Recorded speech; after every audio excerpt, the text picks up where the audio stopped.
अपराध बन रहे हैं, कृपया मार्गदर्शन करिए। मैं ऐसा आपको कैसे हो सकता है कि हम सतमार्ग में चलना चाहें और मुझसे अपराध बने? इसको हमें बताओ कैसे। देखो बच्चा, हमारी पहले बात समझ लो। मन में बात आना और क्रिया होना, थोड़ा इसमें अंतर है। मन में आ सकता है क्योंकि अभी कोई सिद्ध पुरुष तो हो नहीं गए, तो भजन में बैठेंगे तो हमारे मन में जो गंदी गंदी बातें जमा है वो निकलेंगी। भजन के समय जो गंदी गंदी बातें आती है ना, वो आती नहीं है, वो मन में जो छुपी हुई है वो जा रहे हैं। निर्मल मन जन सो मोहि पावा, तो मन को निर्मल किया जा रहा है। ये बात तो हम मानते हैं। महाराज जी पहले कह रहे कि महत्व अपराध बन गए हैं और आपके सामने प्रकट करने में असमर्थ हूं। हाँ नहीं, हमें अपराध बताने की जरूरत नहीं, लेकिन हम आपसे ये कह क्या को उल्लंघन किया व्यभिचार दोष। कोई बात नहीं बच्चा, मनुष्य शरीर है, सबसे गलती हो जाती है। हमको निराश नहीं होना। जैसे हमको गलती हुई, देखो कितना बड़ा बल तुम्हें अध्यात्म दे रहा है कि तुम स्त्री शरीर होकर सभा में अपनी गलती को स्वीकार कर रहे हो। ये बड़ी बहादुरी की बात है। तुम अध्यात्म के पथिक हो, अब तक जो गलती हो गई उसमें भगवान के चरणों का आश्रय लेकर मिट्टी डालो, वो सब नष्ट हो जाएंगे भजन से। अब ये है कि अब गलती ना होने पाए, अब ये आगे की बात को सुधारना होगा। देखो, कोई तुम एक भारत में एक ऐसी अकेली नहीं हो कि ये गलती हम सबसे हो रही है, सबसे गलती हो रही है। पर वो क्षमाशील है भगवान, हमारी गलतियों को माता पिता की तरह क्षमा कर देते हैं। एक सुधार हम कर लें, जो गलतियां हमसे हो गई हम कोशिश करें कि आगे हमसे गलती ना हो। आप हो तो ये गलती आप नहीं होंगी। आज की जनरेशन ऐसी हो गई है कि आप आ गए हो ना तो सब ठीक हो जाएगा। हाँ, हमें कोशिश यही है, प्रार्थना यही। और हम आपको सही बताएं, हम जो एकांत में भजन करते हैं ना, तो हम वो सब देते हैं कि सबका मंगल हो, सबको आनंद। जैसे है ना कि अपने 100 रुपया में काम चल जाएगा, तो 1000 रुपया जो कमा रहे हैं तो 900 रुपया जगत मंगल के लिए दिया जाए। अब हमारा जो भजन है, जो हमारा जीवन है, वो जगत मंगल के लिए है। तो हमें लगता है कि अगर आप हमें थोड़ा सहयोग दे दो कि जो गलतियां आप जानबूझ के कर रहे हो उनको रोक दो, उनको रोकते ही तुम देखोगे आपको एक पावर मिलेगा और आपको निकाल देगा। पर अगर आप बार बार भूल करके वहीं जाते रहोगे तो हमारी बात का असर आपके ऊपर नहीं होगा। आप सुनोगे तो यहां तो असर होगा, लेकिन जहां फिर आप उस गलत क्षेत्र में पहुंचे, वो गलत क्षेत्र आपको डाउन करेगा, और जब डाउन करेगा तो आपको हमारी बात या तो अच्छी नहीं लगने लगेगी या तो सुनना नहीं चाहोगी। ऐसा ऐसा स्वभाव बन जाएगा कि रहने दो, जब हम चल ही नहीं पा रहे तो हम सुन के क्या करें, बेकार का जलन। स्थिति आ गई थी, पर मैंने आपकी बात याद रखी, चाहे मेरी सर्वनाश की स्थिति आ जाए, पर मैं नाम जब नहीं छोड़ूंगी और ना आपको छोड़ सकती। जी, तो ये ठीक तो हो जाएगा, पर लंबा समय लगेगा। अगर आप सहयोग करो तो आज अभी से हो जाए, अगर आप सहयोग नहीं करोगे तो ठीक तो हो जाएगा, अपने आप आपको घृणा होगी, क्योंकि ये असत है। ना सतो विद्यते भाव, ना भाव विद्यते सता। अच्छे अच्छे बेविचारियों को घृणा हो गई, क्योंकि इनमें कोई तत्व तो है नहीं, एक आकर्षण है, माया। देखो, ये कोई पर्दे वाली बातें नहीं है।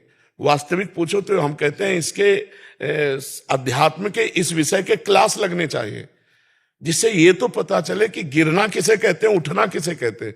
अभी बच्चों को यही पता नहीं कि हम जिस मार्ग में जा रहे हैं पतन का मार्ग है। तो आप नाम जप कीजिए। और हम ये कहते हैं, देखो, बिना प्रेम के, बिना आश्रय के कोई जी नहीं सकता है। खुली बात समझो। अब भगवान से परिचय है नहीं, खुली बात है। भगवान को देखा नहीं तो भगवान से हम वैसा प्यार नहीं कर सकते जैसा हम इंसान से प्यार करते हैं, क्योंकि हम प्रगट में देखते हैं। तो हमें लगता है कि ये जो हमारे भगवान के द्वारा बनाई हुई प्रणाली है, पाणी ग्रहण संस्कार, इसको स्वीकार करना चाहिए।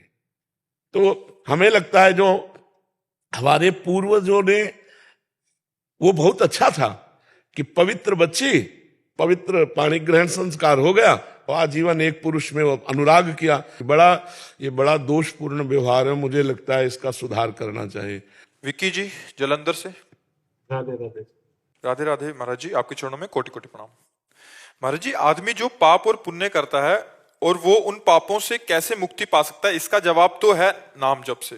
राधा राधा। जैसे अब मेरी आयु 50 वर्ष की हो गई है, आगे जो भी समय या जितनी भी आयु है, बस नाम जप से उतना उद्धार खत्म हो जाएगा या कुछ और भी एक्स्ट्रा करना पड़ेगा? अनेक जन्मों का खत्म हो जाएगा, इसी जन्म का ही नहीं, अनेक जन्मों का खत्म हो जाएगा। नाम संकीर्तनम यस्य सर्व पाप प्रणाशनम, समस्त पापों का, जो समस्त में पूरे पीछे के तक जो संचित है, तभी भगवत प्राप्ति होती है। अगर संचित बचे रहे तो फिर जन्म होगा। इस जन्म का हिसाब नहीं, अनेक जन्मों का हिसाब है। अनेक जन्मार्जित पाप जितने वो सब भस्म हो जाएंगे भगवान नाम जप से। बस लगन लगा करके हर श्वास में नाम जप करते रहो, तुम्हें चिंता नहीं करनी, अपने आप सब ठीक हो। लेकिन जो प्रारब्ध बन चुका है वो भोग आएगा, समझ रहे ना। हमारे शरीर रचना के समय जो प्रारब्ध रचना इस शरीर की हुई कि 55 वर्ष में ये घटना घटेगी, 56 वर्ष में ये भोग होगा, 60 में ये वो आएगा। नाम जप करते हुए भी आएगा, क्योंकि वो नाम जप अब कर रहे हैं और ये पिछली खेती है, उसको हमें धैर्यपूर्वक भोग लेना है। बड़े बड़े संतों के जीवन में देखा जाता है, बड़े भजनानंदी, लेकिन उनको कष्ट है, तो कष्ट वो पूर्व का किया हुआ पाप है जो उनको भगवत प्राप्ति में बाधा पहुंचा रहा है। आगे जो उनका जीवन है वो परम पवित्र है, परम निर्मल है, तो ना दुख है ना सुख है, ऐसे महाप्रसन्नता आनंद को प्राप्त होंगे।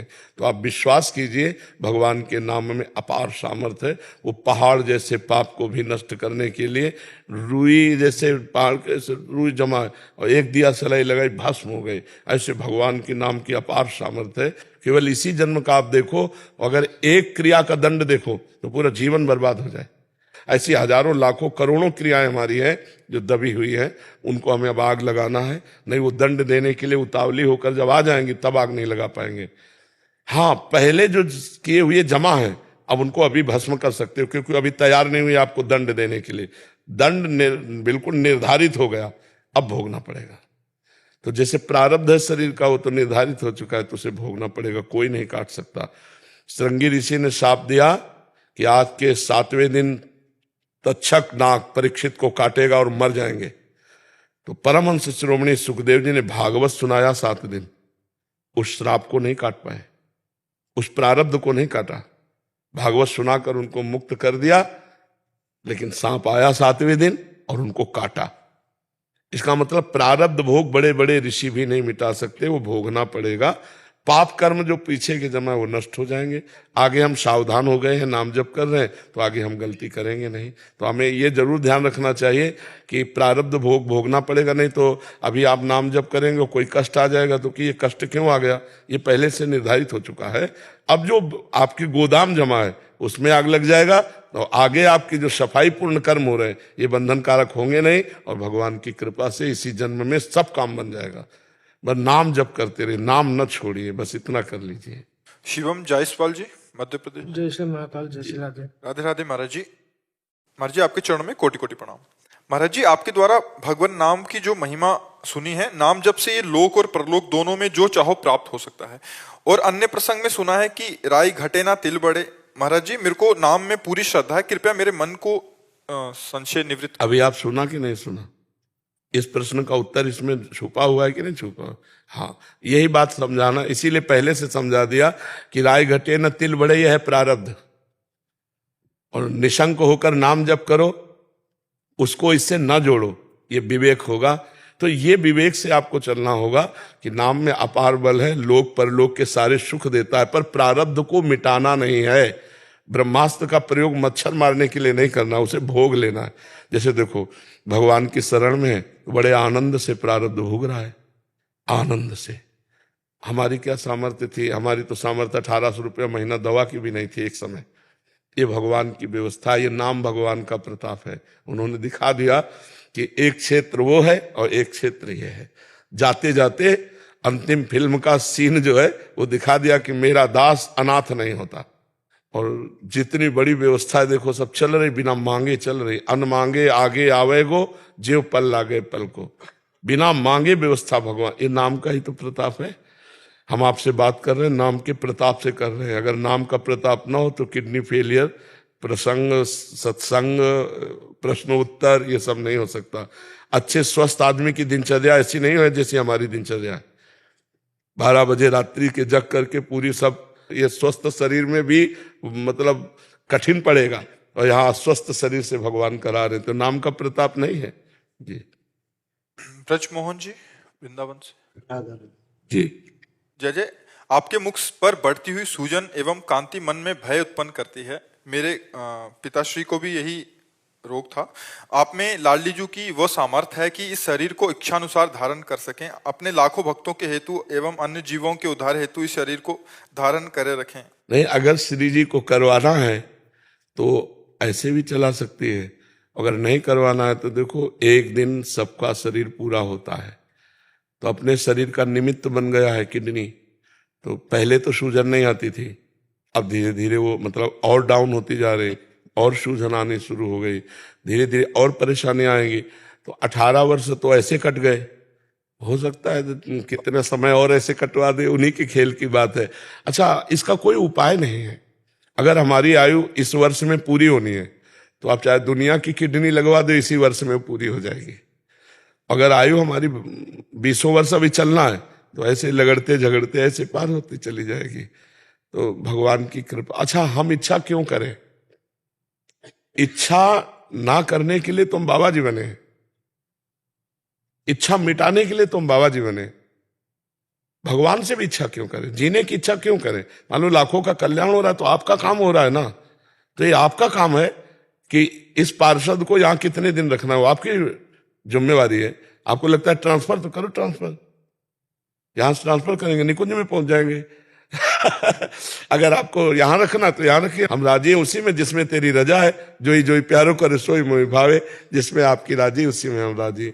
हमको ये सेवा यहां मिल रही, यहां से हटा दोगे वहां सेवा करने लगे। हमारा काम सेवा है, हम सेवा करें।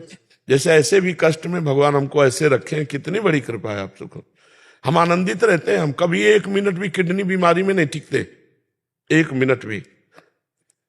एकांत हुए तो फट से हटे हम अपने शरीर से, अपने श्री जी में लगे। यहां है तो सत्संग में एकांतिक में बुद्धि लगी, और जहां अलग हुए तो फट से श्री जी में लगा दिया, तो समय कट रहा है। अब शरीर की जो हालत है वो तो होगी ना, शरीर की हालत तो होगी। अब ये बीमारी है तो भोगना पड़ेगा जी। रीना जी हरियाणा से। राधे राधे। महाराज जी आपके चरणों में कोटि कोटि प्रणाम। महाराज जी, आपने नए भारतवर्ष का निर्माण कर दिया है। आज हम नहीं, नए भारतवर्ष का नहीं, पुरानी जो भारत की पद्धति है ऋषियों वाली, जो सत्य सनातन मार्ग है, उसी की जूठन हम आप लोगों को सुनाते हैं। तो हम अपने स्वरूप को भूल गए, अपने कल्चर को भूल गए, अपनी रहनी को भूल गए हैं। वही रहनी हम आपको बता रहे हैं, उसी में सुख शांति है। कल एक बहन आई थी, वो रो रही थी, कहती हमारा पति दूसरी स्त्री को लाके ऐसा ऐसा, और हम हमसे बात नहीं करता। ये क्या है? ये हमारा भारतीय कल्चर थोड़ी, हमारे भारतीय ये रहनी थोड़ी है। ये जो अब चला है ना, ये बहुत गंदा गृहस्थी के लिए, बहुत गंदा है। बॉयफ्रेंड गर्लफ्रेंड, ये बहुत गंदा है। अब सोचो वो स्त्री जिसका ब्याह उसके साथ हो गया, वो देख रहे मेरा पति किसी और से ऐसा प्यार करता है, वो पूरे जीवन जलती रहेगी। कैसा मतलब समाज हमारा बिगड़ता चला जा रहा है। अगर वही प्रेम अपनी पत्नी से करे तो कितना बढ़िया समाज हो जाए। तो वही समाज की भावना को अपनी ऋषि परंपरा, जो गुरु परंपरा, जो हमारी सनातन परंपरा है, उसी का दर्शन कराते हैं कि आप लोग उसी में सुखी रहेंगे। तो हमें लगता है अगर धर्म से चला जाए तो हम सब सुखी रहेंगे। तो वही हम चर्चा शास्त्रों की, संतों की और अपनी अनुभूति की आपको सुनाते हैं। जो आप पकड़ लेते हैं तो आपका मंगल हो रहा है। देखो आपको शांति मिल रही, आपको अच्छा लग रहा है। प्यार में सुख है, बेविचार में थोड़ी सुख है। जैसे आपसे प्यार है तो फिर उसमें सुख है। ये कौन सा प्यार है? आज इसके साथ फिर ब्रेकअप, कल उसके साथ फिर ब्रेकअप। ये बेविचार है, प्यार थोड़ी है। प्यार तो होता है कि एक को हमने स्वीकार कर लिया, क्योंकि भगवान की लीला ऐसी है। तो स्त्री हो या पुरुष, एक को स्वीकार कर लिया, आजीवन एक में ही बने रहे, तब तो भाई तुम्हारा प्यार सार्थक है। ये जो आजकल हम इस बात पे नहीं जाते कि प्यार ना करे, करे। मनुष्य जीवन मिला, बिना प्यार के रह ही नहीं सकते हो। तो प्यार करो, लेकिन सोच समझ के, माता पिता के अनुकूल होकर, और एक से प्यार करो और आजीवन प्यार करो। तब तो प्यार। ये क्या ब्रेकअप क्या? तो फिर ब्याह हुआ तो जैसे वहां बॉयफ्रेंड से ब्रेकअप, ऐसे पति से ब्रेकअप। पति से ब्रेकअप को क्या कहते हैं अंग्रेजी में? डिवोर्स। हाँ, कितना गंदा जीवन यार। थोड़ा तो लज्जा आनी चाहिए, शर्म आनी चाहिए। ये अपनी भारतीय संस्कृति है, लोग इसको नहीं समझते हैं, तो उसी को हमारा प्रयास, हमारे भगवान की तरफ से प्रेरणा कि आप लोग सुधरो प्यार में। जैसे हम आपसे दोस्ती करें तो आपको देख के सुख मिलेगा। अब दोस्ती स्वार्थ रहित हो तब तो प्रेम हो, जब स्वार्थ है तो वासना है, प्रेम होता नहीं। और वासना में फिर दुर्गति ही होती है, मन बड़ा अशांत हो जाता है, शरीर बड़ा अशांत हो जाता है और हमारी पूरी जीवन की शैली बिगड़ जाती है। इसलिए वासना से हटो, उपासना में लगो, अधर्म से हटो, धर्म में लगो। ये अंधकार में खेल है, इसमें कभी तृप्ति नहीं हो सकती। सत्य से चलो तो तुम्हारी पूजा हो जाएगी, वो तुम्हारी पूजा, वही काम पूजा बन जाएगा। जैसे गृहस्थी में और आप अपने एक पत्नी से भाव रखते हैं और संतान उत्पन्न, वही भगवान की पूजा हो गई, वही धर्म हो गया। और उसी को दूसरे के प्रति करो तो अधर्म हो जाएगा। तो ये भगवान ने प्रेरणा करी और वही सब कर रहे हैं कि आप तक वो बात पहुंचती हो, आप मान जाते हैं, वो आपका मंगल होता है। जी महाराज जी, आप आज हम धन्य हैं कि हमारा जन्म आपके समय में हुआ। अगर आप नहीं होते तो हमें पता ही नहीं चलता कि भगवान होते भी हैं।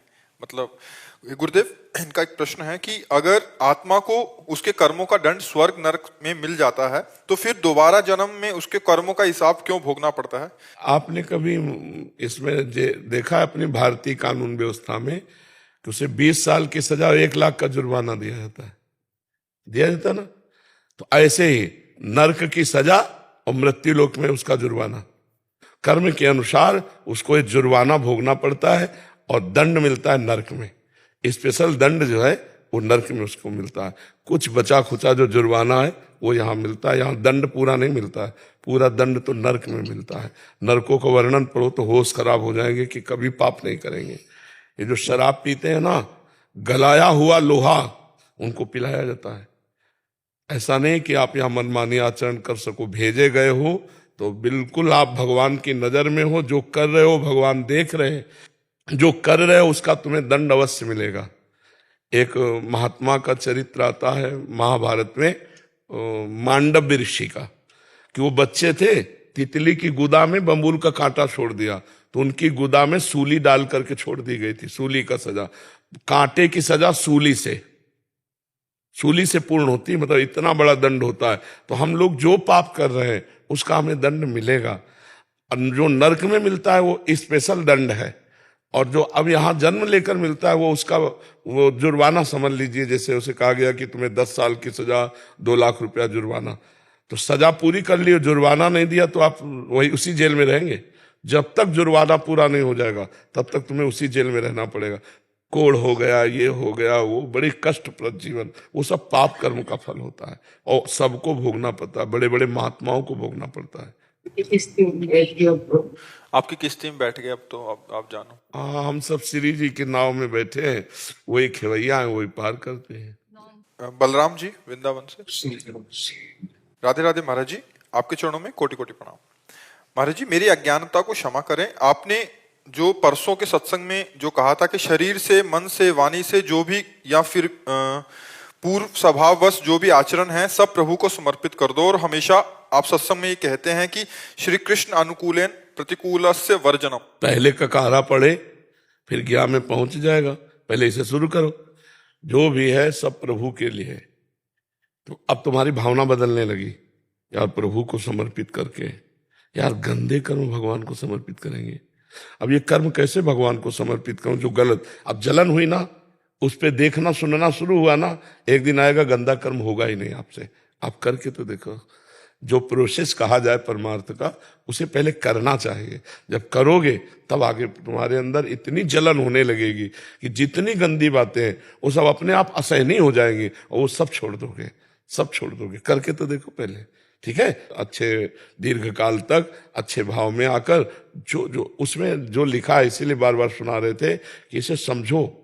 शरीर से, मन से, वाणी से, अहंकार से, इंद्रियों से, स्वभाव से, अनेक जन्म की आदतों से या इस जन्म की आदत से जो जो कुछ हो रहा है वो सब परम पुरुष भगवान सच्चिदानंद श्री कृष्ण को समर्पित कर दो। ये सीधा भागवत धर्म है। अब इसे समर्पित करो, 10-5 साल इसे करके देखो। अगर अच्छे महात्मा ना बन जाना तो हमें बताना, करके तो देखो पहले, ठीक है जी।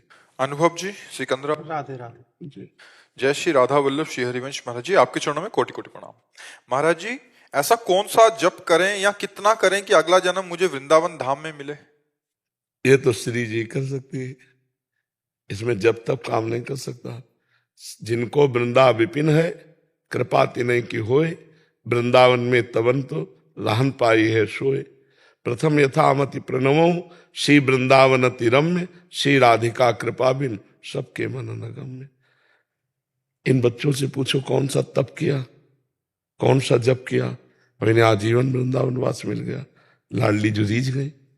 तो हम अगर वृंदावन वासी बनना चाहें अगले जन्म या इसी जन्म, तो राधा किशोरी से प्रार्थना करें कि मेरे जब तब से तो कुछ होगा नहीं, आप रीझ जाओ, आप प्रसन्न हो जाओ, जैसे सब पे दया करती हो वैसे हम पे भी कृपा कर दो। इस जन्म में या किसी जन्म में मैं वृंदावन वासी बनूं और आपकी उपासना करूं। श्री जी से प्रार्थना करो, लाडली जो बहुत कृपालु हैं, वो हम जैसे अधमों को अखंड वृंदावन वास दे दिया, वो दे देंगे। हमको भी रोना पड़ा है, चिल्ला चिल्ला के रोना पड़ा है। ये जो मदन मोहन जी का मंदिर है ना, इसके टीले में चढ़ के दोपहर में एकांत में ऐसे खड़े होके चिल्ला चिल्ला कर, हे वृंदावनेश्वरी, हे किशोरी जू, मुझ गरीब को वृंदावन वास का कहीं एक कोना दे दो जिससे मैं वास कर लूं। वास की समस्या थी, और जहां रहते वहां मतलब संसारिकता को देखकर हजम नहीं होता, ऐसा लगता है एकांत भागो। अब एकांत अपने कोई व्यवस्था थी नहीं, मांग के खाना, पड़े रहना। तो फिर श्री जी से प्रार्थना की, रोए। फिर ऐसा लगा कि अब काशी जाना पड़ेगा, क्योंकि तो जो ही उतरे सो ये कितनी बड़ी लाली जो है हमारा ऐसे अचला पकड़ के घूमने लगे, जाए वो बाबा जाए वो। तो हमें लगा यहाँ किसी गोस्वामी परिकर की बच्ची होगी, बड़ी सुंदर थी, हम अपने भाव में थे। तो जो ही 100 कदम आगे चले सो एकदम आया, जाएगो जाएगो को मतलब क्या। हम तो ऊपर रो के सोच रहे थे कि चलो अब काशी चलते हैं, वृंदावन में ठौर नहीं है। फिर लौट आए, वहां देखा कोई लाली नहीं। आसपास पूछा कि यहाँ किसी गृहस्थों के, बोले यहाँ तो सब विरक्त जन रहते मदन मोहन के नीचे, बोले यहाँ तो कोई है। तो एकदम आया कि ये तो वृंदावनाधीश्वरी लाली के रूप में वही थी दूसरी। और जो ही हम आश्रम में गए तो वहां एक संत खड़े थे, तो उन्होंने कहा कि तुम्हें संत कॉलोनी के एक संत ने बुलाया है, वो पधार गए, बड़े अच्छे महापुरुष थे। तुम कहा हम तो कभी, उन्होंने देखा होगा आते जाते ऐसे, तो हम कहा हम कभी नाम से परिचित नहीं। तो उनका चलो, तो गए तो वो वहां आश्रम आया करते थे। तो उन्होंने कहा कि महाराज जहां आप रह रहे हो आपके अनुकूल नहीं होगा। कहा हाँ, बोले ये जगह खाली, यहाँ रह जाओ। तुरंत झोला उठा, कैसे एकदम बिना फोन के फोन, श्री जी। अब देखो आज कैसी व्यवस्था श्री जी की है। तो वृंदावन की वास की जो वृत्ति है अब आपके अंदर श्री जी ने दी है, तो श्री जी ही इसकी पूर्ति कर सकती। जब तब का साल से मैं हर साल बालाजी जाता था, लेकिन एक मेरे दोस्त के दोस्त थे, उन्होंने कहा कि इस बार गुरु जी के दर्शन करके तब चलेंगे जी। तो 1 महीने पहले मैंने आपके दर्शन करे, उसके बाद में मैं बालाजी महाराज के गया। 15 साल से मैंने उनके के दर्शन करे, लेकिन भाव नहीं आए। लेकिन इस बार आंखों में से आंसू अपने आप वहां पे जाके ऐसे निकले कि ऐसा लगा कि जैसे गुरु जी ने, बालाजी महाराज ने ये बोला अब सही जगह पहुंचा है तू। उन्हीं की कृपा। और उसके बाद में 3 बार मैंने आपके दर्शन करे। आज मेरे को सौभाग्य मिला है कि मैं आपको सामने से देख पा रहा हूँ, सुन पा रहा हूँ। तो आप राधा राधा राधा रटो और प्यारी जू, हाँ, और प्यारी जू से प्रार्थना करो, तो अगला जन्म के इसी जन्म में वास की व्यवस्था कर सकती है। उनकी व्यवस्था, हजारों लोगों को ऐसे व्यवस्था दी है जिनकी कोई व्यवस्था नहीं। आपको हजारों लोग ऐसे मिलेंगे जिनकी कोई व्यवस्था नहीं, और श्री जी ने बहुत बढ़िया व्यवस्था कर दी, बहुत बड़े। देखो जब वृंदावन आए थे तो एक व्यक्ति को नहीं जानते थे, एक पैसा नहीं था, खाने की व्यवस्था नहीं, किसी को जानते नहीं थे। आज देखो उनकी व्यवस्था है। कि जो मुझे लेके आए ना यहाँ पे जी, मैं उनसे पहले मिला था, हाँ, नशे में ही रहते थे। उनको जैसे देखा तो मैं एकदम शौक हो गया कि कोई आदमी इतना जल्दी कैसे बदल सकता, सिर्फ आपकी कृपा से। जी, जी, हाँ, श्री जी की कृपा से सब संभव है। श्री जी की कृपा। भुवनेश राघव जी संभल से। राधा वल्लभ श्री हरिवंश महाराज जी। महाराज जी, इस दास का प्रश्न है कि भगवान श्री कृष्ण जी जिस प्रकार राधा रानी जी के चिंतन से प्रसन्न होते हैं, उनका नाम लेने से प्रसन्न होते हैं, उसी प्रकार भगवान श्री राम जी के किसके चिंतन से जल्दी प्रसन्न होंगे? सियाजू के। जनक सुता जग जननी जान की, अतिशय प्रिय करुणा निधान की, ताके जुगपद कमल मनावो, तासु कृपा निर्मल मति पाऊं। और भगवान को पसंद है निर्मल मन जन सो मोहि पावा, मोहि कपट छल छिद्र न भाव। ये जानकी जी करेंगे। अगर हम सियाजू के चरणों का आश्रय ले लें तो त्रिगुणात्मिका माया का प्रभाव क्षीण हो जाए और हम विशुद्ध भगवान की भक्ति में आगे बढ़ जाएं। और हनुमान जी को जो भगवान की कृपा मिली वो सियाजू से ही प्राप्त हुई है। राम रसायन तुम्हारे पासा, सदा रहो रघुपति के दासा। अष्ट सिद्धि नवनिधि के दाता, असवर दीन जानकी मात। सियाजू की कृपा से राम जी के अत्यंत प्राण प्यारे हनुमान जी और हनुमान जी के अधीन श्री राम जी महाराज। तो जैसे यहाँ प्रियाजू वैसे वहां सियाजू, कोई अंतर थोड़ी है नहीं जी। आलोक जी हाथ रस। जी महाराज जी आपके चरणों में कोटि कोटि प्रणाम। महाराज जी जब आप किसी को ढांढस बनाते हुए कहते हैं कि आके मिलना तो मन थोड़ा शांति रहती है, जब आप कहते हैं कि ये शरीर तो पूरा होने वाला है तो बहुत घबराहट सी होने लग जाती है कि कौन हमारा मार्गदर्शन करेगा। हाँ, अभी पीछे वाले बैच में एक जन थे, वो कह रहे थे कि आप कहो श्री जी से कि आपको लंबी आयु दें। तो हम क्यों कहें, उनकी गरज हो तो करें। अरे हम तो नौकर हैं, जिधर ट्रांसफर कर दोगे उधर नौकरी करेंगे। इधर करवा रहे इधर करवाओ, निकुंज में करवा ले निकुंज में करवाओ। हम तो दोनों जगह राजी, हम राजी उसी में जिसमें तेरी रजा है।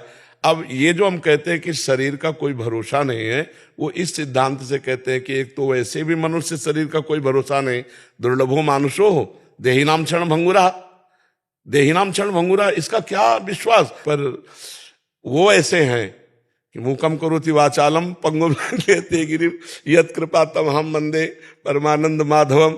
वो चला रहे हैं, वो तो हो सकता है चलाते रहे, पर इस जो फाइनल की बात है वो है कि कब, अब इसका कोई निश्चय नहीं है कब शरीर छूट जाए, क्योंकि पानी का बूंद पत्ते पे लटक रहा है, कब तक लटकेगा। अंजुली कस के बांध लो जल में, कब तक टिके रहेगा जल, वो तो निकल ही जाएगा। ऐसे ही एक निश्चित श्वासें हैं जो हैं, और जहाँ वो पूरी हुई तो खेल खत्म हो जाता है। यहाँ का यही खेल है महाराज जी का। हम तो अभी आसक्त हो गए महाराज जी। अभी जब से सत्संग सुनना शुरू किया हमारी, तब से चैन मिला है, शांति मिली है महाराज जी। कि जब भी आप ये कह देते किसी को कि अगले बाकी मिलना, तो थोड़ा मन में ऐसा बना रहता है महाराज जी ने अभी तो आगे बोला हुआ है। जब बोलते हैं किसी को कि महाराज जी के शरीर तो पूरा होने वाला है, हो जाता है, तो फिर महाराज जी बहुत पीड़ा होती है, फिर लगता है। पर अब इसको करे तो क्या करे, अब सिद्धांत है। अब ये होगा कि जैसे विश्वनाथ जी के पार्षद आए हैं, अब कह रहे हम रोज विश्वनाथ जी का अभिषेक करते हैं, रोज उस्ताद अष्टाध्यायी से हम उनकी विनय करते हैं कि आप स्वस्थ रहो।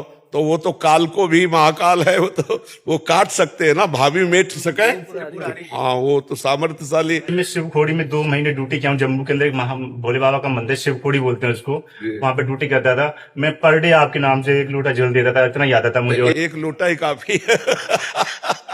वो तो 1 चुल्लू जल 1 बिल्व पत्र में आशुतोष है और डर डाली। और हम उन्हीं के पार्षद हैं, उन्होंने ही हमें वृंदावन भेजा है।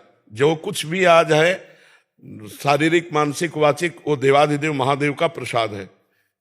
उस प्रसाद में आपको थाली में दिखाई दे रहा है राधा कृष्ण, लेकिन जिनकी थाली है वो विश्वनाथ है। वो विश्वनाथ जी बिल्कुल उन्हीं की। कि आप अपने शरीर पूर्ण होने से पहले मेरा शरीर पूरा करा रहे हैं महाराज।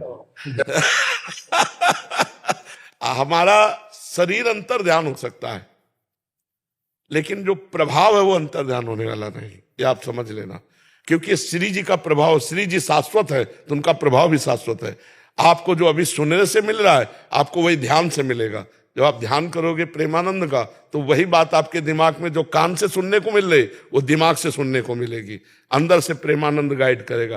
प्रेम प्रियाजू, आनंद लालजू, और दोनों का मिलित रूप प्रेमानंद। मतलब प्रियालाल का मिलित, प्रेमानंदोत्पुलकित गात्रो विद्युत धाराधर समकांति राधा कृष्णो मनसि दधानम। प्रेमानंद का स्वरूप क्या है? राधा कृष्णो। तो आप निश्चिंत रहिए, शाश्वत कार्य है, कोई विनाशी कार्य नहीं। शरीर पलटते रहेंगे, हम तुम्हारे दिमाग में बैठे रहेंगे। तुम्हें आपको, आपने बताया था एक संत जी आपको मिले थे, उन्होंने आपको कहा था 80 वर्ष तक जिए थे, तो हम ये सोच के खुश हो जाते हैं कि अभी 20 साल है हमारे पास। ऐसा होगा?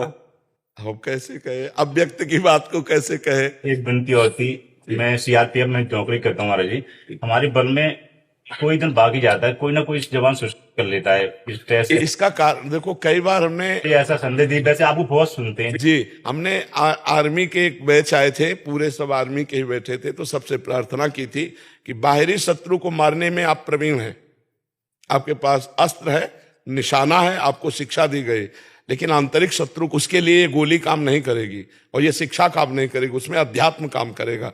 तो ये जो आंतरिक शत्रु काम है, क्रोध है, लोभ है, मोह है, मद है, मत्सर है, करने से कोई 5 स्टार होटल थोड़ी कि आप वहां जाओगे बड़े आनंद से कटोगे, भूत प्रेत बनोगे, मरोगे, हजारों वर्ष उद्धार का अवसर नहीं मिलेगा। तो ये क्यों करो? आप जो सेवा कर रहे हो उसमें पुष्ट रहो। आप भाई, इस संसार का नाम है परिवर्तनशील, यहां सब कुछ परिवर्तित होता है। आप अपने को परिवर्तित क्यों नहीं कर रहे? आप क्यों बंधे हुए हैं उसी बात में कि वो अगर पूरी नहीं हुई तो मैं कर लूंगा, अगर हार गया तो स्केट हो गया, खेल में हार गए तो, पढ़ाई में हार गए तो, किसानी में हार गए तो, ये सब क्या है? अज्ञान की धरा है। नहीं, हम सबसे प्रार्थना करते हैं, राधा नाम जपो, हरि नाम जपो, कृष्ण नाम जपो, शिव नाम जपो, जो नाम प्रिय हो नाम जप करो, और थोड़ी देर सत्संग सुनो तो तुम्हारी बुद्धि शुद्ध रहेगी और तुम आंतरिक शत्रुओं पर आप अपना अधिकार जमा सकते हो। अभी वो हमारे ऊपर अधिकार। महाराज जी, आपको सुनता रहता हूँ मैं, तो उससे हो जाएगा उद्धार? बिल्कुल हो जाएगा, पक्का। तुम क्या समझते हो, पुत्र के बहाने नारायण पुकारा तो कल्याण हो गया, और तुम जानकर नारायण को पुकारोगे तुम्हारा कल्याण नहीं हो जाएगा? पक्का कल्याण हो जाएगा। हम कह रहे जीवन में एक बार राम बोला, एक बार राधा बोला, एक बार हरि बोला, एक बार शिव बोला, तो रजिस्टर में तो लिखा होगा कि एक बार बोला। अब एक बार का हिसाब करो, हार जाएगा, हिसाब करने वाला हार जाएगा, क्योंकि हर पाप असत वृत्ति है, और शिव नाम, राम नाम, हरि नाम, कृष्ण नाम, राधा नाम, ये सत है। सत से असत की तुलना हो ही नहीं सकती, और सत का हिसाब त्रिभुवन से नहीं हो सकता, क्योंकि ये भी असत है। आ ब्रह्म स्तंभ पर्यंतम सर्वम मायामयम जगत, सत्यम सत्यम पुनः सत्यम, हरेर नामयु केवलम, हरेर नामयु, हरेर नामयु, हरेर नामयु केवलम, कलौ नास्तेव नास्तेव नास्तेव गति अन्यथा, केवल भगवान नाम। आप नाम जप कीजिए, सत्संग सुनिए, पक्का आपका कल्याण होगा। महाराज जी, कल के अवतार में आप ही आएंगे ना? अब यार ये बात महाराज जी, मुझे लगता है आप ही आएंगे। आप अभी कृष्ण के रूप। अभी आपने नौकर को देखा है, मालिक का नक्शा कहाँ देखा है? अंगद ने कहा, तुम जिसे बार बार बार बार मनुष्य कहता, मैं उनका क्षुद्र दूत हूं रावण, देख मैं राम का दूत हूं, तेरी सभा में कोई पैर उठा दे ऐसा वीर नहीं पैदा हुआ, और ताल ठोक के पैर जमा दिया, कोई उठा नहीं पाया। वो रामदास का प्रताप था, राम जी का प्रताप तो बाकी है अभी। ये भगवान के दास का प्रभाव है, उनके सेवक का प्रभाव है। स्वामी का प्रभाव तो फिर और कुछ है। स्वामी का हमारे प्रभाव तो लोकपति अनंत ब्रह्मांडों के स्वामी को भी अपने अधीन किए हुए हैं। जाके अधीन सदा सावरो, या ब्रज को सिरताज, हमारे माई श्यामा जी को राज। हमारा जो स्वामी का राज्य है वो तो फिर बहुत है। अभी तो दास की एक छोटी सी झलक देख रहे हो, नहीं? एक दास के ऊपर कृपा किरण लाडली जी की हुई तो आनंद की लहर मचा दी, नहीं मचा दी? आप देखो, हमें आश्चर्य होता, हमें खुद, जब हम 2 बजे रात्रि के निकलते हैं, लोग यहां से वहां तक खड़े होते हैं, बच्ची बच्चा सब नाचते होते हैं। ऐसी ठंडी पड़ रही कि रजाई के, आज बारिश भी है, लेकिन आज भी थे, खूब लोग खड़े हो, ठंडी हो, रहना है वहाँ। हाँ, और खड़े में रहे हैं वहाँ। हाँ, बजे से लेके 4 बजे तक। हाँ, घंटों खड़े रहते। जतिन जी न्यू दिल्ली से। राधा वल्लभ श्री हरिवंश। श्री हरिवंश महाराज जी, आपके श्रीमुख से ये सुना है कि कोई 1000 बार हरि हरि बोले, उसे वही फल मिलता है जो भगवान के किसी प्रेमी संत से एक बार नाम ले ले या मिल जाए। ऐसा नाबाजी ने कहा है, 1,00,000 बार हरि हरि कहे, एक बार हरिदास। भगवान के किसी प्रेमी भक्त को आर्त भाव से पुकार लो। हरि को निज यश ते अधिक, भक्तन यश पर प्यार, ताते यह माला रची कर ध्रुव कंठ श्रृंगार। भक्तन की नामावली जो सुनी है चितलाए, ताके भक्ति बढ़े घनी अरु हरि होय सहाय। अजहू सोच विचार के गई भक्तन पद ओट, हरि कृपाल सब पाछली क्षमी है तेरी खोट। यदि दासानुदास बन जाया जाए तो बहुत जल्दी भगवान की कृपा हो जाए। अगर हम भगवान के किसी प्रेमी भक्त का स्मरण करें, सुमिरन नाम पवित्र अति, दरस परस अगनाश, संत दर्शन से, संत सुमिरन से समस्त पापों का नाश हो जाता है। कोटि कोटि यज्ञों का फल केवल संत दरस के लिए अभिमान रहित होकर चलो तो आपको प्राप्त होने लगेगा। संत दरस को चालिए तज माया अभिमान, ज्यों ज्यों पग आगे बढ़े कोटिन यज्ञ समान। ये चलते फिरते संगम है प्रयागराज, मुद मंगल में संत समाजू, जो जग जंगम तीरथ राजू। मात्र दर्शन से, अवगाहन तो कोई बिरला ही कर पाता है संत का, मात्र दर्शन, स्पर्श और संभाषण से ही समस्त पापों का नाश करके हृदय में मंगलमय आनंद की, भगवदानंद की स्फूर्ति कर दे। तभी तो तात स्वर्ग अपवर्ग सुख धरी तुलाए कंग, तूलन ताय सकल मिली जो सुख लव सत्संग। सत्संग का बहुत बड़ा प्रभाव। लंकिनी को एक घूंसा मारा, बोले तात मोर अति पुण्य बहुता, देखो नयल राम कर दी क्या। सत्संग हो गया। हनुमान जी का एक घूंसा पड़ा, लंकिनी से सत्संग हो। कभी कभी संतों की डांट फटकार भी सत्संग हो जाती है, प्यार भरा सत्संग तो है ही है। उनका देखना, उनका शासन करना आप पर। कितने सौभाग्यशाली जो संत शासन में रहते हैं। महाराज जी ये कैसे तय होगा कि ये संत है? भगवान जैसे सोई जाने जे देव जनाई, तो ऐसे भगवान से प्रार्थना करो तो अपने संत से मिला देंगे। मात संगस्त दुर्लभो, देवर्षि नारद जी ने कहा, पर अगम्यो, जल्दी कोई लाभ नहीं ले पाता। पर अमोघस्य, यदि श्रद्धा कर ले गए और निर्वाह कर ले गए तो अमोघस्य, निश्चित भगवत प्राप्ति हो जाएगी। सा महात्मा सुदुर्लभा, भगवान कहते वासुदेवा सर्वमित सा महात्मा सुदुर्लभा। ऐसे महात्माओं का मिलना बहुत कठिन होता है। पर कभी कभी जैसे बरसात का महीना हो तो ऊसर में भी वर्षा होती है, ऊसर को भी जल पीने का सौभाग्य मिल जाता है। तो कभी कभी वर्षा होती है। वो हमको चुनेंगे कि हम उनको चुनेंगे? अब ये तो भगवान देखेंगे कि दोनों में कौन ज्यादा पावरफुल पड़ रहा है। हाँ, अगर शिष्य की श्रद्धा बहुत जोर की है तो गुरु को जाके हाथ पकड़ना पड़ेगा। अगर शिष्य की श्रद्धा कमजोर है तो फिर गुरु घसीट लेगा उसको अपने पास, घसीट लेगा। वैसे भी महाराज जी, श्रीमद् भागवत जी का कहना है कि गुरु को ढूंढने की आवश्यकता नहीं है जी। यदि आप योग्य हैं तो गुरु स्वयं आपके पास चले जाएंगे। जैसे राजा परीक्षित को गुरु को ढूंढने की आवश्यकता नहीं पड़ी जी। सुखदेव जी महाराज पर गर्भ में ही भगवत साक्षात्कार किए हुए महापुरुष परीक्षित हैं, अद्वितीय हैं। ऐसा दूसरा परीक्षित जैसा मिलना बहुत कठिन है। जैसे सुखदेव जी अद्वितीय हैं, ऐसे परीक्षित जी अद्वितीय। परीक्षित जैसा महात्मा मिलना जो गर्भ में ही भगवान का साक्षात्कार किए हैं। उत्तरा जी की कृपा ऐसी रही कि गर्भस्थ शिशु को दर्शन करा दिया, क्योंकि उत्तरा जी ने किसी का आश्रय नहीं लिया। द्रौपदी जी ने तो पतियों का आश्रय लिया, सभा का आश्रय लिया, भुजाओं का आश्रय लिया। एक उत्तरा जी ऐसी महापुरुष है कि सीधे भगवत आश्रय लिया और गर्भस्थ शिशु को भगवत साक्षात्कार का। तो परीक्षित जी की तो तुलना इसलिए हम नहीं दे सकते कि परीक्षित जी जैसे केवल परीक्षित जी है और सुखदेव जी जैसे केवल सुखदेव जी है। ये अद्वितीय पार्षद है। परीक्षित जी जैसे आज तक उदाहरण में हमें बता दो बच्चा। नहीं कि उदाहरण तो नहीं है, लेकिन श्रीमद् भागवत जी का कहना यही है। वही कह रहे हैं। श्रीमद् भागवत जी का उदाहरण है। श्रीमद् भागवत जी का कहना भगवान की वाणी। तो भगवान ने तो आदेश किया गीता में कि महापुरुषों के पास जाइए, साष्टांग दंडवत प्रणिपातेन च प्रश्नया, वहां जाइए और प्रश्न कीजिए। ये कभी कभी घटना ऐसी होती है कि सदगुरु अपने योग्य शिष्य को चुन लेते हैं, लेकिन शिष्य योग्य कब होगा? जब सदगुरु कृपा होगी। स्वयं योग्य कैसे हो सकता है? स्वयं योग्य नहीं, सदगुरु कृपा। जैसे भगवान श्री कृष्ण जी की कृपा श्री परीक्षित जी की जन्म से ही थी, क्योंकि महाभागवत युधिष्ठिर जी उनके पूर्वज कहे गए, अभिमन्यु जी पिता कहे गए। भगवान श्री कृष्ण वैसे ही संबंध में है और भागवतिक संबंध में है ही।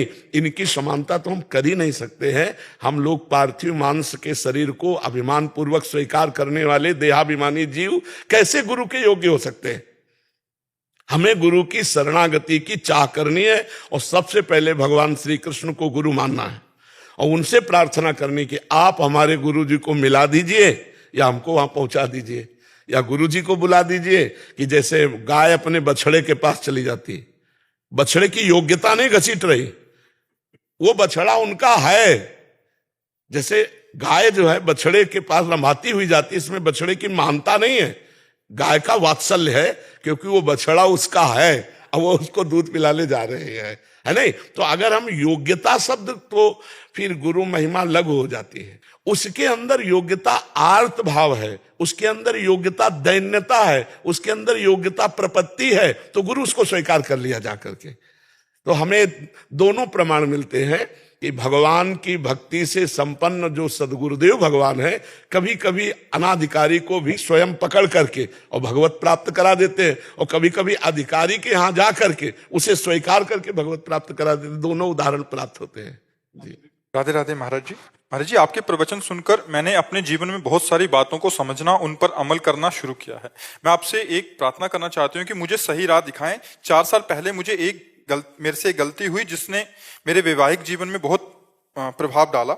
अब सब ठीक है, लेकिन उस गलती का बोझ अभी भी मेरे मन पर है और मैं अपराध बोध से मुक्त होना चाहती हूँ। महाराज जी, मेरी मदद करें, मैं मन की शांति चाहती हूँ। यदि वो चरित्र संबंधी दोष है, हम पूछना नहीं चाहते लेकिन आपको बता रहे हैं, यदि चरित्र संबंधी दोष है तो पुनरावृत्ति ना की जाए और भगवान का भजन किया जाए तो अपने आप शांत हो जाएगा। भगवान का किसी से कुछ कहने की जरूरत नहीं, भगवान का स्मरण, और आपको जो जलन हुई, पश्चाताप हुआ, उसी से वो भस्म हो जाएगा। आप आगे पुनरावृत्ति ना करें। अब लो नशानी अब ना नशा। प्रिया जी अयोध्या से। राधे राधे महाराज जी। राधे राधे महाराज जी। महाराज जी, मैं पुलिस में कार्यरत हूँ। महाराज जी, जीवन में बहुत अधिक उतार चढ़ाव आ रहे हैं। चुनौतियों का सामना करने के लिए आंतरिक मजबूती मैं कैसे लाऊं? खुद को भगवत मार्ग पे प्रारंभ करना चाहती हूँ। हाँ, नाम जप में, नाम जप बल है। जितना नाम जप करोगी उतना बलवान हो जाओगी। ये जो हम चाहते हैं कि ना करें फिर भी हम करते हैं, या जो हम चाहते हैं करें नहीं कर पा रहे हैं, इन दोनों के लिए हमें नाम बल की आवश्यकता है। हम जितना नाम जप करेंगे उतने हमें बल आता चला जाएगा। नाम जप जरूर करो, सब करो, सबका मंगल इसी में होगा। आप देख लीजिए, खुद देख लीजिएगा। और नाम जप नहीं तो बातों से काम, क्रोध, लोभ, मोह, मद मत्सर, इनको नहीं जीत सकते आप। ये बहुत सुबट है, 1 मिनट में बड़े अच्छे अच्छे को घुटने मिला देते हैं। इसलिए नाम जप जितना अधिक करोगे उतना ही आनंद आपको रहेगा। देखो नाम जप का कितना बड़ा बल होता है। एक दिन ठाकुर हरिदास जी महाराज चैतन्य महाप्रभु के परिकर के हैं, हरे कृष्ण कृष्ण कृष्ण हरे हरे, हरे राम राम राम हरे हरे, जोर जोर कीर्तन कर रहे थे। तो एक धनी मानी 2-3 वैश्याओं के साथ निकला। तो धनी मानी ने कहा कि देखो ये महात्मा कितने निष्ठावान है, नाम जप कर रहे हैं। तो उन वैश्याओं में कुछ चंचल स्वभाव की तो होती है। तो उन्होंने कहा हमको एक दिन का अवसर दो, इनकी भक्ति को अभी देख ले हम। उसका ठीक है। और नव युवती श्रृंगार करके गई, और वो हरे कृष्ण कृष्ण कृष्ण हरे जोर जोर बोलते थे ऐसे। वो गई ऐसे करके बैठी। तो उन्होंने देखा, देखते ही समझ गए। भगवत भक्तों के पास भगवत कृपा से इतना ज्ञान होता है कि कौन किस भाव से आया है, समझ गए। तो बस हरे कृष्ण कृष्ण। वो कहती रुको आप हमसे बात करो, हरे कृष्ण। पूरा रात हो गई वो महात्मा को देखना, हरे कृष्ण। दूसरे दिन फिर श्रृंगार करके आई, तीसरे दिन फिर श्रृंगार करके आई, और तीसरे दिन रो पड़ी। जब रो पड़ी तब रुके। कहा क्या कहना चाहती थी? बोले अब तो सब बह गया। 3 दिन से कीर्तन सुन रही हूं, मैंने ऐसा निश्चय किया था कि आपको भ्रष्ट कर दूंगी, लेकिन आज मुझे इतना पश्चाताप हो रहा है कि आप जैसे निर्मल महात्मा के प्रति दोष दृष्टि, भगवान मेरा उद्धार कैसे होगा? मैं नीच वैश्या हूं। तो उनका हरे कृष्ण बोलो, इसी से तुम्हारा भी उद्धार हो। वो उसी दिन से परम भागवत बन गई। और महाराज तो स्वयं परम भागवत है। नाम का बल देखो, एकांत स्थान, और वो आई है सहयोग काम का लेकर के भ्रष्ट करने के लिए। तो अब वहां कोई प्रश्नवाचक चिन्ह था ही नहीं। जवान साधु थे तो भ्रष्ट होने में कोई देर, लेकिन नाम में इतना सुख है कि भोग में अरुचि, और भोगासक्त वैश्या को भी भोगों से अरुच करा के वहां भागवत बना दिया। नाम में बड़ी सामर्थ्य है। आप नाम की सामर्थ्य को आश्चर्यचकित होकर मानोगे ही नहीं कि ऐसी कहां होती नाम में सामर्थ्य। एक केवल राम जी, भक्तमाल का चरित्र है। केवल राम जी, जिनको कुबा केवल राम जी कहते हैं, वो गरीब भगत थे। उनका स्वभाव था जहां वो संतों को देखते दौड़ पड़ते, चरण में प्रणाम करना, घर लाना, चरणोदक उतारना, और जो रूखा सूखा बने सो पवाना। तो जब संतों को आदर मिलता है तो दूसरे संतों से चर्चा करते हैं। तो एक अयोध्या से बड़ी भगवान श्री राम जी की मंडली संतों की उधर से गुजर रही थी। तो पूछा भाई केवल राम जी का घर कौन सा है, बड़े भगत हैं भाई यहाँ। तो केवल राम जी ने जब सुना संत मंडली आई, अरे आज तो नाच पड़े कि आज तो बहुत से संत, खूब आदर पूर्वक घर, पर खाने को नहीं। अब उन्होंने पत्नी से कहा कि गरीब आदमी थे, अब 1-2 संत हो तो कुछ बने, अब जहां 50 संत हैं। तो पत्नी से कहा अब क्या हो सकता है? भगवान आज इतनी बड़ी कृपा की कि इतनी संत मंडली हमारे घर आई, आज पवाने के लिए कुछ नहीं है।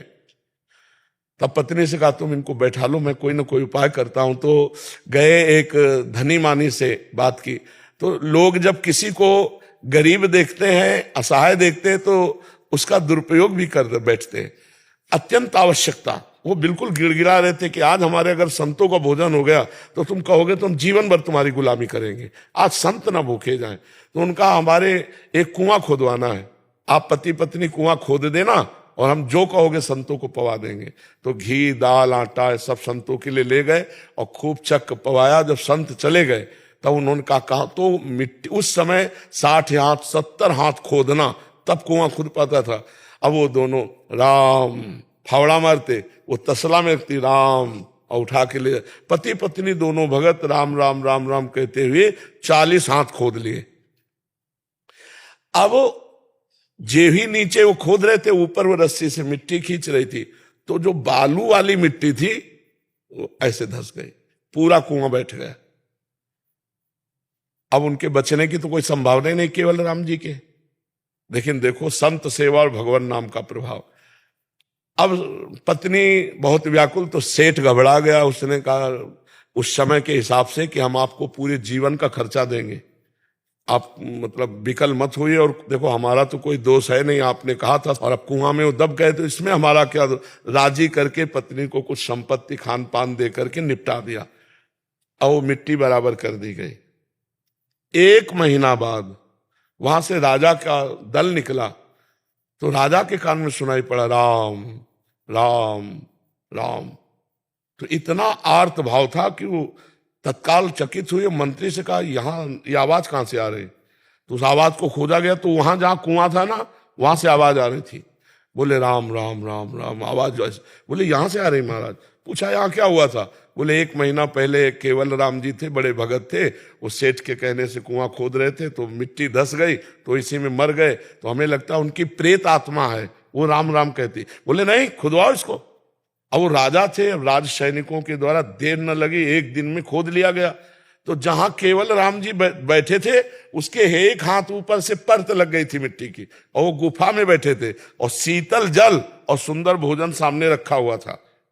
1 महीना तक रोज भोजन, रोज पानी और रोज ऑक्सीजन भगवान दे रहे थे। तुरंत खोला गया, निकाला गया, तो अब उनकी तो महिमा प्रकाशित हो गई, बड़ा चरित्र लिखा। तो उनसे पूछा गया आपका जी नहीं घबराया, आपको परे। बोले जब मैं राम राम राम, तो मेरे राम जी आए और मेरे साथ बात करते थे, मुझे भोजन पवाते थे, मुझे जल पवाते थे, मैं बड़ी आराम से था। 1 महीना बड़े आराम से हमारा कर। सोचो जरा, ऊपर से पैक हो चुके हैं कि यहाँ घबराहट में प्राण निकल जाए। मान लो ऐसी कोई परिस्थिति भी हो जाए तो घबरा के मर जाए कि हमारी आवाज भी ऊपर नहीं पहुंच रही होगी, हम कब तक बंद रहेंगे, हाय हाय मच जाए। लेकिन राम राम राम राम राम। भगवान शिव ने जो हलाहल बीच समुद्र में निकला, रा कह के पी लिया और मां से बंद। राम नाम से नीलकंठ में, कंठ में एक जरा बूंद भी पानी का रोकना कठिन है।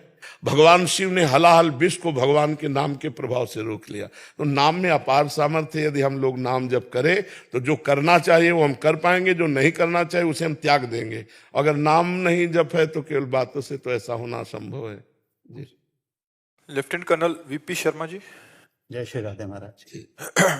महाराज जी, यद्यपि प्रश्न काफी बार हो गया, बट फिर भी इसका सुधार हो इसमें, इसलिए फिर से पुनः कर रहा हूँ।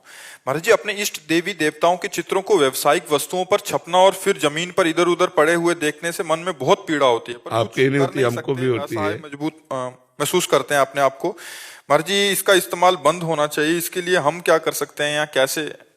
हम प्रयोग ना करें, बस हम इतना कर सकते हैं कि ऐसे थैलों का, ऐसी वस्तुओं का या ब्याह के कार्डों में हम इनका प्रयोग न करें। ब्याह का कार्ड है तो सीधे लड़की लड़का का नाम, ब्याह की तिथि दिनांक, बस हो गया।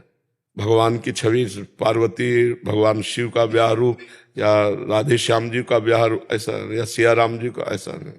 क्योंकि कार्ड को कार्ड की तरह ही प्रयोग किया जाता है, फिर बाद में फेंक दिया जाता है, और उसमें भगवान की छवियां हैं। यही तो हमारे थोड़ा समाज में विकृति फैल रही है। अच्छा, अपना प्रचार प्रसार के लिए पोस्टर लगवा दिए बिहारी जी का पोस्टर लगा, आचार्यों का पोस्टर लगा, भगवान का पोस्टर लगा, और समय पे पोस्टर फाड़ के दूसरा पोस्टर चिपकाया तो जो फाड़ा जाता है वो यमुना जी थोड़ी ले जाया जाता है, वहीं फेंक दिया जाता है, नाली में पड़ा रहता है। अगर कह दे अरे वो तो फोटो है, तो फिर पूजते किसको? अगर वो फोटो है तो ये भी तो फोटो ही है। तो मान्यता, थोड़ा स्वार्थ ने बुद्धि को भ्रष्ट कर दिया है।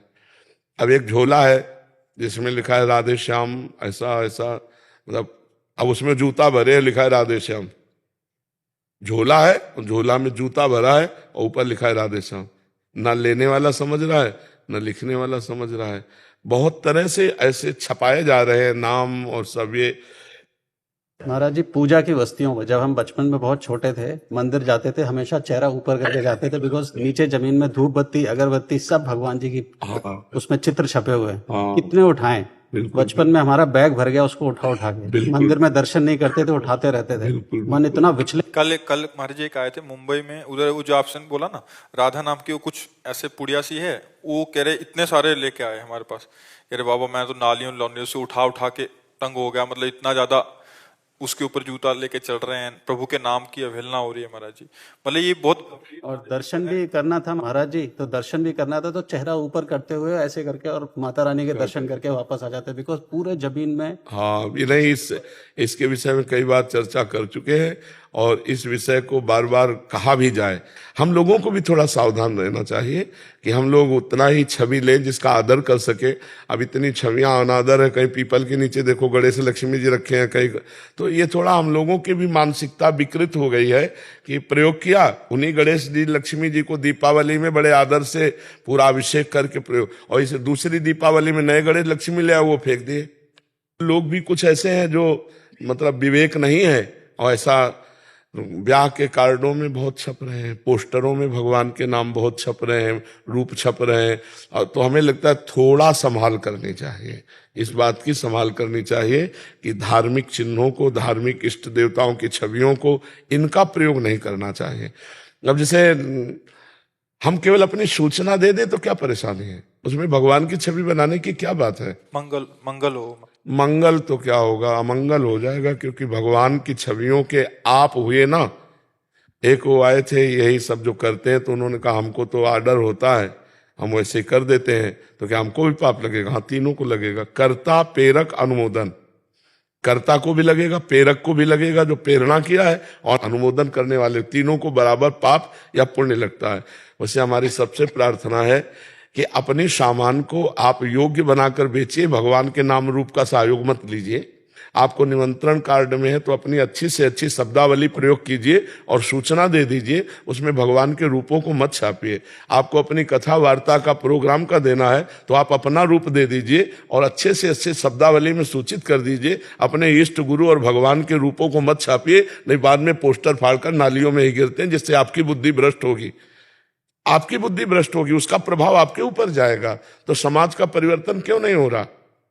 इसलिए नहीं हो रहा कि हम लोग कई जगह ऐसी त्रुटियां करते। मान लो जो राधा नाम आप छाती में पहने हो, वही राधा नाम हम कहीं जमीन में लिखा देखें तो यार, मतलब आदमी की बुद्धि कितनी स्वार्थ परायण हो गई है कि इतना सुंदर भगवान नाम और उसका दुरुपयोग ऐसे। तो हमें लगता है कि हम लोगों की बुद्धि भ्रष्ट होती जा रही है, इसलिए हम इस विषय पर ध्यान नहीं दे रहे। हमें ध्यान देना चाहिए, सुधार करना चाहिए। महाराज जी इसमें 4 जने मुख्य रोल में है महाराज जी। एक तो हम स्वयं, कि हम कोई भी ऐसी वस्तु या ऐसे कार्ड आदि छपवाएं। हाँ, मान लो एक आदमी ना लेगा तो क्या फर्क पड़ता है उसमें, पर फर्क पड़ने पर तो बड़े रूप से आना चाहिए ना, सामने उतर कर। महाराज जी दूसरा जो व्यवसाय वाले हैं, हाँ, खास बात है, वो ध्यान रखें इसको। तो बहुत ज्यादा सुधार हो सकता है कि जिन्होंने कर लिया है उसको परिवर्तित कर दें, और आगे से कोई जो अगर करना चाह रहा है ऐसा व्यवसाय, कोई खैनी बना रहा है, कोई अगरबत्ती का पैकेट बना रहा है, उसमें भगवान की छवि और नाम ना आए। तीसरा महाराज जी जो प्रिंटिंग आदि वाले, जिससे मतलब जो जागरूक हो सकते हैं महाराज जी, जो प्रिंटिंग डिजाइन करते हैं महाराज जी, जो कार्ड डिजाइन करते हैं या जो विवाह आदि के कार्ड आदि बनाते हैं। चौथा महाराज जी जो कथावाचक हैं, अगर वो प्रचार प्रसार करें, पंडित जन इनका प्रचार प्रसार करें, तो अब जाके हमारे इसको रोक लग सकती है। अन्यथा महाराज जी फिर बड़ा मुश्किल है, क्योंकि जनसाधारण तो ऐसे ही समझ नहीं पा रहा। उनको तो जैसा प्रेरणा करोगे गणेश जी होना चाहिए तो मंगल होगा, नाम लिखोगे तो पोस्टर बनेगा, तो इसमें बहुत बड़ा सुधार हो सकता है महाराज। इसके बाद वो कार्ड कहाँ जाएंगे महाराज जी? ये बाद वाला कोई देखता नहीं महाराज जी। हाँ नहीं, तत्काल बाद का वाला चाहिए नहीं हर देखोगे समय में महाराज जी। तो उस समय तुमने मंगल की भावना की, लेकिन तुम्हारा मंगल हो जाएगा। महाराज जी ये वाली बात कोई देखता ही नहीं है। अभी का धन आते हुए दिख रहा है, बट उसका परिणाम क्या होगा ये हाँ देखता ही नहीं, कोई। देखना चाहिए। सबको प्रार्थना माननी चाहिए कि हम लोग सनातनी हैं, तो सनातनी को अपने इष्ट देव, अपने नाम, अपने धर्म की रक्षा के लिए ऐसा कुछ नहीं करना चाहिए, ऐसा कुछ नहीं सुनना चाहिए, ऐसा कुछ नहीं देखना चाहिए जो हमारे धर्म में हानि पहुंचाए। धर्म एक बहुत विशिष्ट वस्तु है और सनातन ब्रह्ममय है। सनातन धर्म को ऐसा थोड़ी ब्रह्म स्वरूप है, भगवत स्वरूप है, पर बहुत अनादर हो रहा है। महाराज जी आपकी बात सुन के खरीदना बंद कर दें, हाँ बंद हो जाएगा। हाँ व्यवसाय बिल्कुल, तो आमदनी के लिए कर रहे हैं ना। हाँ बिल्कुल बिल्कुल। कार्ड की जहां तक है तो व्हाट्सएप पे आने लग गए, वो समस्या 12-14 आना खत्म हो। महाराज जी काफी सुधार ये हुआ है कि आजकल सीधा फोन पे व्हाट्सएप पे आ जाता है कार्ड, तो घर घर जाने की कार्ड की भी जरूरत नहीं है महाराज जी। सुधार हो रहा है महाराज जी, और हो जाए तो ज्यादा अच्छा है महाराज जी। इस पे ठाक मैं दिवाली में देवी के पटाखे को छापते हैं लक्ष्मी जी, मैं कभी नहीं खरीदूंगा। हाँ ठीक बात है, ठीक। यही तो विवेक, यही तो बुद्धिमानी, यही विवेक है। बिल्कुल। महाराज जी घर में किसी के भगवती का नाम है तो फिर वो भी नहीं छपवा सकते जैसे वैसे हाँ, वैसे हम बताएं 2 नाम रखे जाते थे। एक रखा जाता था कुंडली में अक्षर के अनुसार, ग्रह नक्षत्र के अनुसार अक्षर लिया जाता था और अक्षर के अनुसार नाम रखा। और एक अपने घर में बुलाने के लिए राम कुमार, कृष्ण कुमार, राधा, माधव, जो भी नाम है, ये पवित्र नाम जो है लिखा पढ़ी मैंने। स्कूल वाले दूसरे नाम होते थे, उन नामों को अब जैसे मान लो राम, सियाराम, सीताराम नाम है उसका, अब अरे सीताराम बुलाया तो हमारी वाणी तो पवित्र हुई। अब ये हम सीताराम अपनी दस्तखत करें और कागज कहीं भी पड़ा, हम कभी राधा नाम नहीं लिखते। जैसे किसी ने कहा कि आप राधा नाम लिख दीजिए या कुछ भी लिख दीजिए, हम पेन से कभी नहीं लिखते। हम ये कहते जपो, जबान से जपो। अगर हमने लिख दिया और कहीं वो तुम, तो हम अपराधी बनेंगे। हमारा इष्ट, तुम्हें क्या पता, राधा नाम हमारा जीवन, हमारा प्राण, हमारा सर्वस्व है। एक बार गीता वाटिका में घनश्याम ठाकुर यहाँ वृंदावन के थे, वो गए थे, तो राधा बाबा जब थे तो उन्होंने ऐसे रज में लिख दिया राधा, ऐसे रज। बाबा आए, देखा, अरे उनका ठाकुर जी ये क्या अपराध कर रहे हैं। अब जितने कणों में रा और धा लिख गया है, ये किसी के पैर में पड़ेंगे उसके सारे पुण्य नष्ट हो जाएंगे। बाबा बैठ गए, वहां की पूरी रज बटोर करके, झाड़ करके, वैसे जल डाल के ऐसे कर, फिर वो तुलसी जी के घेरे में डाली जाके। और घनश्याम ठाकुर से कहा, कान पकड़ो, कभी राधा नाम ऐसे मत लिखना, जमीन में मत लिख देना। तो देखो महापुरुष जो जौहरी ही तो रतन की पहचान जानता है। अब ये अपनी स्वार्थ और वासना के बावरे लोग नाम और रूप का प्रयोग करके अपमान करते हैं, अंतिम में दुख भोगते हैं। भोगना पड़ेगा, इसका दुख भोगना पड़ता है। किसे पहले से रख दिया है, अब क्या कर सकते हैं उसका। हाँ, कोशिश करें कि लिखने वाला नाम अगर हम बदल सके तो अच्छा है, क्योंकि कहीं भी लिखा जा सकता है। तो भगवान के नामों को थोड़ी तो महिमा समझे, थोड़ी तो हमें लगता है अपने धर्म ग्रंथों को उतना ही छापना चाहिए जितना अत्यंत अनिवार्य है। और धार्मिक जो हमारे चिन्ह हैं, जो हमारे रूप हैं, जो हमारे नाम है भगवत स्वरूप, इनका सम्मान सबको करना चाहिए। अगर सम्मान नहीं करोगे तो जो सिंहासन में विराजमान किए वही फुटपाथ में घूम रहे, तुम्हें पीड़ा नहीं हो रही, तुम्हें दिखाई नहीं दे रहा है, इष्ट की छवि वही है, तो अपराध तो बनेगा भी कैसे। इसीलिए ज्यादा लाभ कहाँ धार्मिक कोई उठा पा रहा है, धार्मिक लाभ उठा कहाँ पा रहा है, ये सूक्ष्मता नहीं समझ पा रहा है। कल एक ब्रजवासी जन आए थे, वो बड़े दुखी थे। उन्होंने कहा बिहारी जी में जाते हैं, बिहारी जी के यहाँ से उनको तुलसी का माला मिलता है। बोले ऐसे गले में डाल लिया, ऐसे कर ले, तुलसी के पत्ते गिरते हैं, रौंदते हुए चले जाते हैं। तो भगवत प्रसादी अगर पैर में पड़ गई तो सारे पुण्य नष्ट हो जाते हैं। एक बार काशी में जो काशी नरेश थे, उनके बगीचे में बड़े सुंदर सुंदर कमल खिले हुए थे। तो रात्रि में कोई चोर ले जाता, तो उन्होंने सैनिकों की जो पहरेदारी लगाई थी, तो कहा तुम लोग सो जाते हो, क्योंकि बोले महाराज पूरी रात्रि जगते हैं, कोई चोर बाहर से नहीं आता है, कोई अव्यक्त चोर आता है। तो उन्होंने पंडितों से सलाह की कि अव्यक्त चोर को कैसे पकड़ा जाए, मतलब दिव्य जो ईश्वर कोटि का है। तो बोले विश्वनाथ जी के प्रसादी बिल्व पत्र और पुष्प बगीचे में फेंकवा दो, जो ही पैर रखेगा उसकी शक्ति नष्ट हो जाएगी। ऐसा ही किया। तो पुष्पदंत जी भगवान शिव के पार्षद हैं, वही आते थे विश्वनाथ जी के लिए लेने के लिए गुप्त रूप से, और लेकर अंतर ध्यान हो जाते। जो ही पैर रखा सोई खत्म। अब वो लाख संकल्प करें, अंतर ध्यान ही ना हो तो उसी समय उन्होंने अच्छा ये तो भगवान शंकर की प्रसादी पे पैर पड़ गया, तो माथे पे रखा और शिव महिमना स्तोत्र की तुरंत रचना की, और जे ही शिव महिमना स्तोत्र पूरा गायन किया, पूरी शक्ति आ गई, अंतर ध्यान हो गए, चले गए। मतलब भगवत प्रसादी में पैर पड़ जाए तो दिव्य पुरुषों के भी पुण्य नष्ट हो जाते हैं, अपने लोग तो अधम पुरुष है। तो ये प्रसादी का महत्व, जैसे भगवान में चढ़े हुए फूल है, तुलसी है, अगर वो पैर के नीचे पड़ जाते हैं हमारे पुण्य नष्ट हो जाते हैं। भगवान की छवि है, नाम है, अगर हमारे पैर से छू जाए तो हमारे सुकृत नष्ट हो जाते हैं। अभी संसारी लोग जानते नहीं है और ना तो मानते हैं। मानो नहीं जान रहे हो तो संत जन बात कर रहे हैं, आप वो बात मान लो ना, तुम्हारा मंगल हो जाए। भले मत पूजो लेकिन अपमान तो मत होने दो।